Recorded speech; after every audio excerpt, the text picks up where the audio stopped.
চোখের সামনে একটা লোক প্রেমিক হয়ে গেল আর আমি বিরিয়ানি পেলাম না। পুরো একদম বাঙালির মতো একটা কথা বললেন, বুঝছেন? ইঁদুর যেমন রুটির একটা টুকরো দেখলেই হয়েছে, গর্ত থেকে লাফ দিয়ে যে রুটি নিতে হবে, তখন বাঙালির একটা ওকেশন পাইলেই হয়েছে খাওয়া খাওয়া খাওয়া। কেন ভাই? তাহলে খাওয়াবেন না? রাহা ভাবির সাথে এতদিন হয়েছে পরিচয়, ঘুরতেছেন ফিরতেছেন খাইতেছেন দাইতেছেন, আমার কথা তো একবার মনে পড়ে না? না খাওয়ালে কিন্তু বসকে বলে দিব।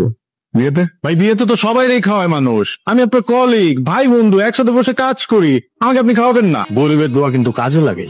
কবে খাওয়ান বিরিয়ানি? এবার খাওয়াবোই। আর মাকে বললেই হয়ে যাবে, আম্মা প্রত্যেক মাসে একবার করে গরিব খাওয়াই, বুঝছেন? আমি আপনার কথাটা বলবো। আপনার বিরিয়ানি খাওয়াইতে হবে না, আমি বলছি। নেক্সট উইক কিন্তু আপনাকে ময়মনসিংহ যাইতে হবে, ভিজিট আছে। বিরিয়ানির প্রতিশোধ নিলেন? জি না, আপনার আসলে ভিজিট আছে, আপনার যাইতে হবে। না গেলে হয় না ভাই, ব্যবস্থা করতে পারবো না, আপনি যান, বসের সাথে আলাপ করেন। কি ভাবি? কি ভাবো? একটা মানুষকে এত দেখে তারপরে ক্লান্ত হয় না কেন? কি আজব। আমার মাঝে মধ্যে কি মনে হয় জানো, আমার মনের ভিতরে একটা মিউজিয়াম আছে, তোমাকে ওখানে নিয়ে আটকে রেখে দেই।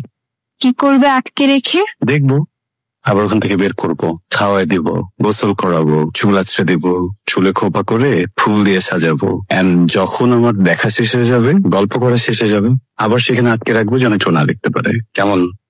হাতটা দিবা? হাত ধরে কি করবে? দূরে বসবো, বাতাস খাবো।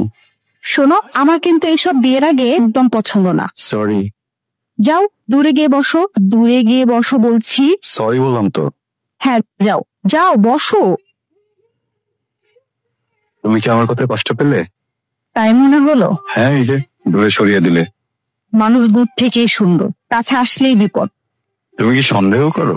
বিশ্বাস করি, তাই দূরত্ব বজায় রাখি। তুমি একটা কাজ করতে পারবে? পারবো। 100 হাত দূরে গিয়ে বসো। 100 হাত দূরে। সরি বললাম তো। যাও বলছি এক্ষুনি। এটা কেমন ব্যবহার? যাও। হ্যাপি? হ্যাপি।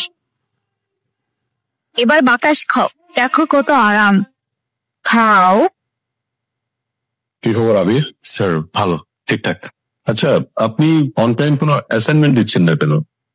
সরি স্যার, হবে স্যার এখন থেকে। এরকম করলে চলবে? আদনান সাহেব আমাকে আপনার ব্যাপারে বলেছে ময়মনসিংহ ট্যুরে অন্য কাউকে পাঠানো যায় কিনা। আমি বিষয়টা নিয়ে ভেবেছি। Thank you sir. আপনি যাচ্ছেন। শোনেন, আপনি তো ইয়াং ব্লাড, এখনই ফাঁকি দেওয়া শুরু করেছেন, ঠিক মতো কাজ করবেন তো? আপনি অ্যাকাউন্টস ডিপার্টমেন্ট থেকে চেক নিবেন, জি। ওদের গুডস এর কোয়ালিটি চেক করবেন, ওদের এর আগে শিপমেন্টে বেশ কিছু ইস্যু ছিল, সেগুলো দেখতে হবে, ঠিক আছে? এই যে আপনাকে আমি ফাইলটা দিচ্ছি, তো ওদের সবকিছু আছে। Thank you sir. Okay, best of lakh.